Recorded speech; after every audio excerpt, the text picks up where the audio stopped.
the Trinity, we are here, and today we are about to have an interesting conversation. In fact, if you should sample 10 Ghanaians and you ask them a very simple question, where do we get majority of our energy or electricity from? I'm sure, I mean, an 8-year-old or a 6-year-old will even say Akufo-Addo Dam or Bui or any of the hydro, dams. But we are sorry to disappoint you this afternoon that that is not the case, because the data we are looking at is painting a different story.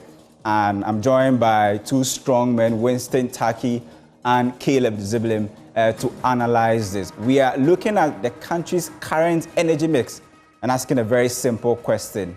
Is this a national security threat? Looking at the direction where we are going. How did we get to this? Caleb will take us through the current mix that we have going to the smart wall. The man on the touch screen. Let the gospel begin. Fresh data from the Energy Commission has shown that 30% of the country's entire energy generation comes from hydropower, which is the three main, which we have three main of them. We have the Akosombo, the Pong Dam, and then the Bui Dam. And the other 70%, or give or take 70%, is coming from thermal sources. That's the IPPs and also some other government-owned thermal plants. Well, now, Winston, what makes this 70% a bit staggering at this moment is that you can call it thermal energy. But if you go down, they always say the devil lies in the details. This is where majority of the IPPs that we have in the country, this is where they are. And the president dropped a bombshell when he said that if you look at the current debt that we are owing the IPPs, or independent power producers and fuel suppliers, we are not talking about some $2.5 billion.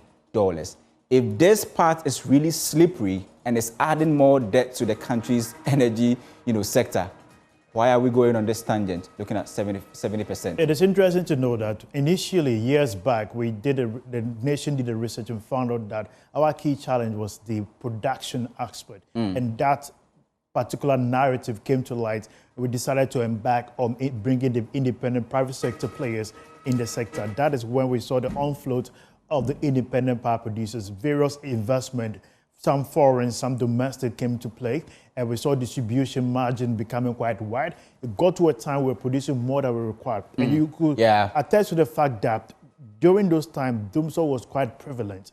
Industry, business were on the neck of government, asking how much can we produce? And we have done that case. Now, it came down to the fact that, like you mentioned, the devil is in the detail. The kind of agreement, the kind of negotiation, the kind of interaction or conversation that went between government and the independent power producers became a key issue, because there were certain clauses that kept government bound to pay in foreign currency.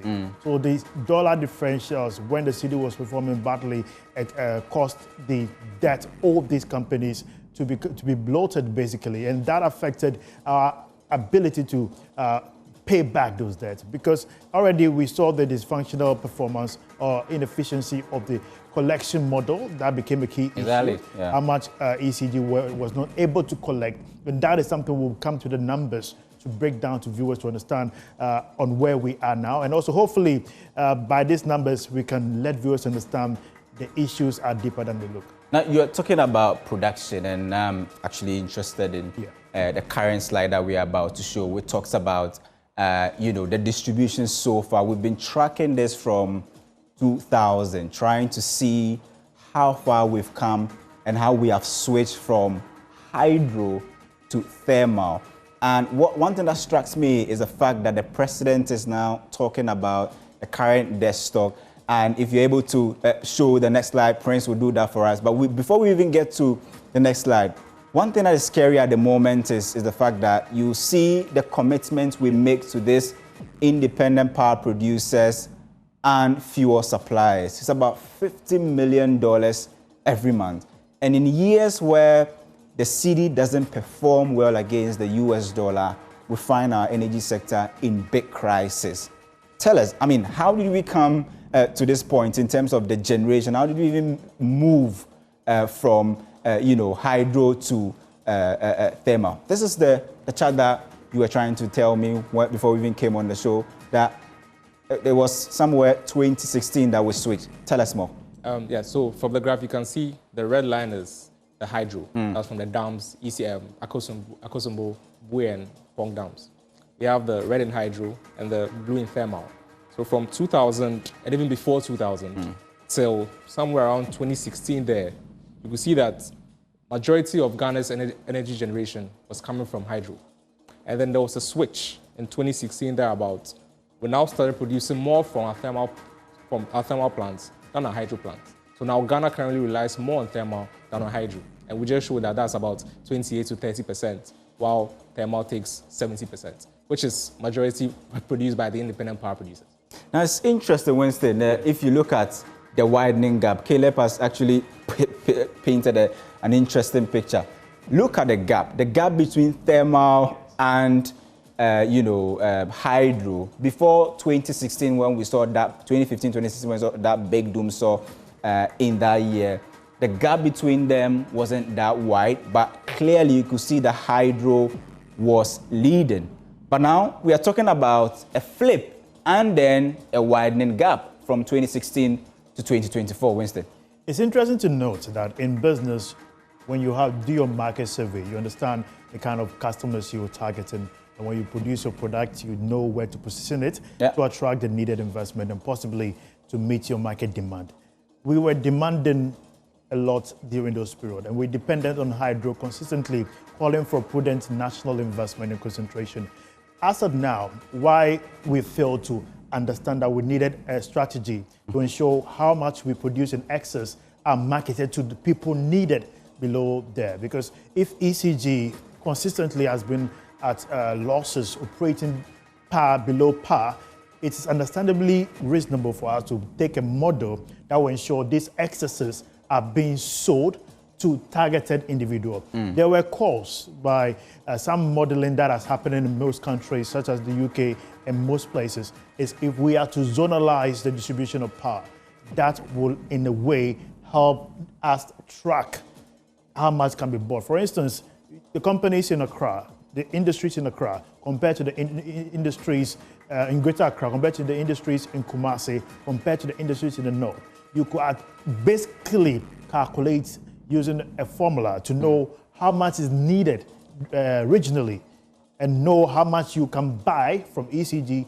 So we know how much is needed in the Kumasi, then basically we can zonalize the distribution chain to ensure the district assemblies are able to sell it based on how much we can pay. That is a model that many have proposed. However, we are now working on a concessionary conversation, which will come to shortly. Does it interest you? Yes, sir. Yes, we'll come to the model on how to distribute power efficiently. But then the interesting part is that you can see that hydro is basically the same. Yeah. From nothing 2000, changed. Exactly. Even when we introduced Bui power. Exactly. Right? Yeah. So from 2000 till currently, hydro has been almost a straight line. There was just a small jump when we introduced the new dam on board, but then it's almost the same, which makes sense because to build a dam, you need space. Yeah. You can't just space. You need investment. Serious investment. Resettlement and all of that. Exactly. When our Akosombo dam was built, we had to resettle so many people from that area. The same with the other various dams we did. And at that time, Akosombo was about $200 million. Right now, if you want to build a dam, that's more than $1 billion, which the country does not have access to. And not even just the money, but then the location. You need to find nice flowing water where you can put the dams on. Currently, we've put the dams on all the major areas that we can currently put dams on. Illegal mining is taking majority of them too. Exactly. So build a new dam at this time is not feasible. And you need to shift focus. If it's not going to be renewable energy from solar or wind, or nuclear energy, then focus on thermal. Because thermal now, you can set up a thermal plant basically anywhere you want to set up. And the costs are not as intensive as you might if you want to build a dam. But talking about cost and then the magnitude of the investment is the reason why some will say we went the easy way by building more thermal plants and now see where we are, big difference. But there's another factor here. More thermal plants, more demand for natural gas, fuels, more demand for, now we even owe WAPCO and CO and all of that. It means that if you are going on this tangent, you should be able to assess certain economic, indicators of your economy. You should know that if you decide to go on the tangent of thermal, and at every point in time where your cedi loses value, you will pay more for electricity. And we all know how, I mean, nobody likes tariffs, right? So you cannot say that as a result of that, every year you will increase tariff, or every quarter you will increase tariff. People will come at you. This means that looking at the current situation we are in and the current circumstance of our economy, would you agree with me? Would you agree with me that the thermal isn't the right way to go? Maybe more of renewables, because temperatures in Ghana could get as high as 32%, right? Degrees Celsius, 32 degrees. Why don't we have solar energy, right? If you do the math between, hydro and thermal, the difference is about 2%, which means that renewables, 2%. A country of over 31 million people. Government has plans. This current government has plans to move renewable from 3% to 10% come 2030. And this will demand intensive investment. This could even be attested to the fact that they changed the energy ministry to Ministry of Energy and Green Transition. If you look at the global dynamics of how green conversation is becoming, all about sustainability, renewable energy, clean fuel, all this narrative gives position government to have access to foreign capital to ensure that investment in that space is increased. And I heard the president made mention of investment in wind energy. Oh, wow. During yesterday EU-Ghana Business Forum, he cited that is a key investment, and that he was believing the support of the European Union to come on board to make this a reality. Now the key question is, which areas are these going to be positioned? Which dynamics are going to come into play, especially the specialization area? Do we focus on that? Because if you look at various investment schemes in the country, the key issue is transfer of skills. We tend to have the various infrastructure, and later, years back, we see $1 billion of investment in critical national assets being left to rust because we do not have the needed skills to ensure critical assets such as these. We know about thermal, we know about some of the strategic national power reserves that we have, and how we can ensure they are kept over the years is a key challenge.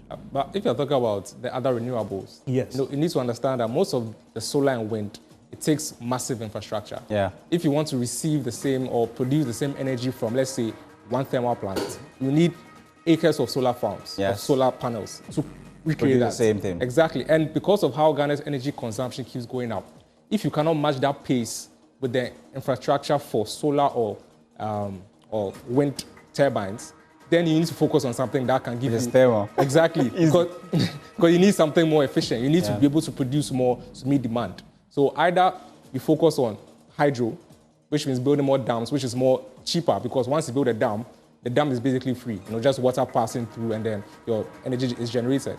Either that, or you focus on thermal, because with thermal, you can get a small thermal plant and produce enough generation for almost half of the country. So these are the dynamics. You can't just move towards renewables without thinking of the long-term investment. Or either that or nuclear. Nuclear is also very efficient. Yeah, I mean, there was a conversation about nuclear, right? We had since Nkrumah time, nuclear convention. Yeah, we have there for years. But I mean, they are doing research. They are doing research. Yeah. However, every year there's budget allocation to that nuclear commission. But for how long are we waiting for? If you look at Nkrumah's industrialization plan, we've been talking about sustainable energy supply, are key areas. We will come to this data which tells us about the infusement of independent power distributors and how we can ensure targeted industries are given access to cheap electricity. Government has plans to roll out the 24-hour economy. Trust me, surely the rate of distribution will be different. Now the costing of this, what would be the opportunity cost to this 24-hour economy in terms of energy allocation? How is it going to be? Is it going to be on the residential, industrial? How is it going to be? That is the key issue. So the policy is still being planned. We are hoping to see that's always for the document. Yeah, well, now, actually, talking about efficiency, I think that we should move the conversation to a different leg, which talks about ECG's, efficiencies, which we've been trying to understand. And the reason why we always have to talk about ECG is because in terms of the magnitude of power distributed in the country, that's the biggest, right? Yeah. And we are trying to understand how ECG's losses from power sales has moved to about 32%, which is the highest in over 2 decades.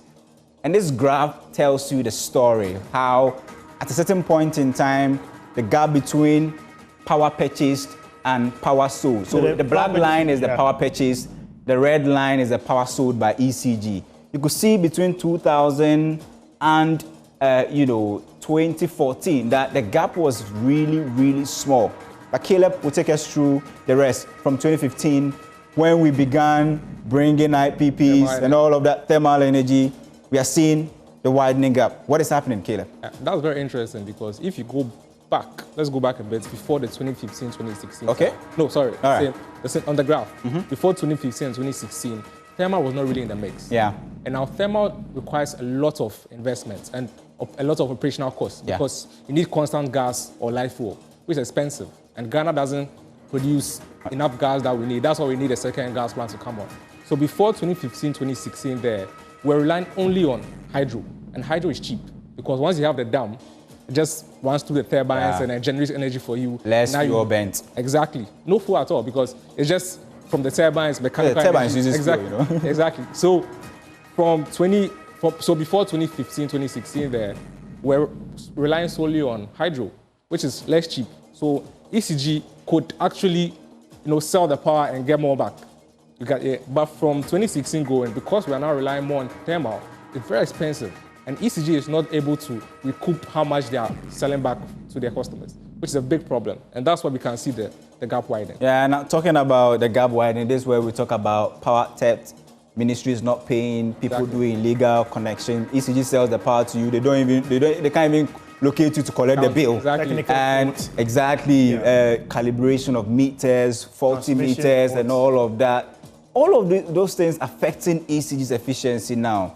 But there is some sort of comparative analysis we've been doing, trying to say that, looking at the privatization conversation in terms of our energy, if Prince can give us the next slide that compares ECG to NETCO to Enclave Power. And we'll be joined shortly by Mr. Adoma, who is the Vice Chair of ECG's senior staff, the National Vice Chair. He will join us to give their perspective why maybe at this point in time we can be talking about privatization and saying that, look, Enclave Power is doing well, but maybe because of the kind of people or customers ECG is dealing with, you should expect the high 32% that we are seeing in sale. If Mr. Adoma is on, welcome to Beyond the Numbers. Hello? Hello, I'm on the line. Good afternoon. Great. Good afternoon. Good to be here, right? Thank you. Yeah. So, we were having a conversation even before the show, and then the conversation was around the comparative analysis of ECG and other, distributors. If Prince can put this on the screen, so you see that the blue line is Enclave Power, and you can see they are below because they have a very, very low, losses in terms of their sale losses. Just look at ECG, where ECG is and where NETCO is.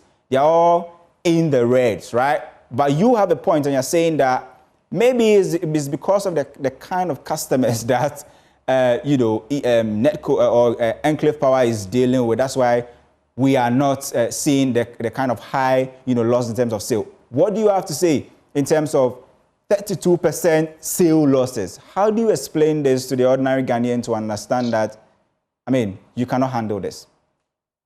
Yeah, if you are comparing ECG with Enclave, it's like comparing mangoes with apple. I'm saying this because ECG, our customer population is more than 5 million.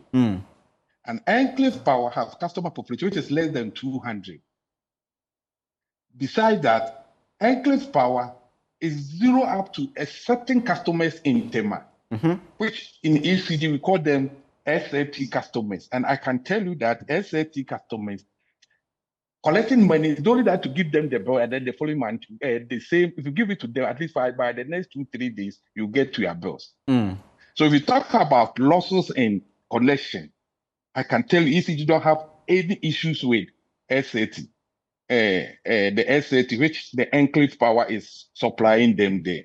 So somebody supplying 5 million people and somebody supplying less than 200 customers. Even that customers in ECG, we call them SLT customers, which is special load tariff customers. So I think like you are comparing different things altogether, transmission losses and then the distribution losses, the sales losses. That's the sales I'm talking about. Because of the customer population there, I don't have any issue. If somebody tell me that they don't have losses, we can also do the same if have the same customer losses, the same customer.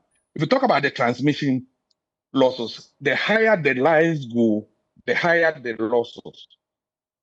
If you go to Tema, VRA generates there.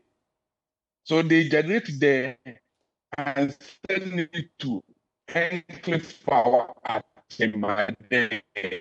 And all their customers are at Tema. So proximity, right? Short distance. So practically, they don't even have to have losses. But looking at Abuaze, transmitting from Abuaze to Kumasi, the losses, that's the technical loss. The higher you go, yes, the short distance, the losses are short. That's a technical way. When you go a long distance, that's why it's always good to go closer to your customer.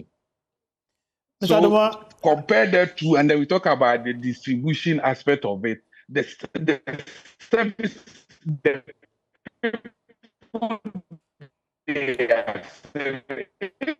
unfortunately, we are not able to hear Mr. If we can get Mr. Duma on phone, if we can get Mr. Duma on phone for him to make a clear, submission. But the point he's making is that basically, if you look at the nature of customers ECG is dealing with, right? I mean, Winston, you were telling me that imagine Enclave Power collecting, bills from people in, I don't want to call any Ashama or Nima, where you pass through one somebody's building, you can see 5 different connections in most places. And because it's interesting, because if you look at the kind of customers Enclave is supplying to the Tema free zone areas, which consists of about over 100 industrial companies needing power 24 hours to produce to meet international demand, because the free zone companies are supposed to export about 70% of whatever they produce outside of the country. That is one of the companies. But the president says that, look, you can say we are comparing, apples to oranges or all of that. But he says if Enclave is able to manage a 0.6% sale losses, you should be able to do it. And if you cannot do it, then we should start talking about privatization of the last bit of distribution. So if ECG cannot do it, because the conversation is that it's not just about the magnitude of the loss, so it's about the rate of change, where ECG has moved from 18 to 20 to 21, now talking about 32. So what is the problem? Is it because when you are giving more customers, you have more losses? If that's the case, then let's cut some of your customers and give it to someone else to manage, right? Yeah. So I hear Mr. Adoma is now on phone. Mr. Adoma, I mean, the point we are making is that if you are making an excuse that because you deal with a bigger, customer size, and so you should expect some of these losses, then will you agree with us that this is the best time to talk about privatization? Maybe taking a quota of your customers and giving it to a private person to manage? That's not the point. What I'm saying is, if you come to ECG, we have SSC customers. That's the people you compare to the Enclave Power. And then if you go there, we don't have any issue with correction.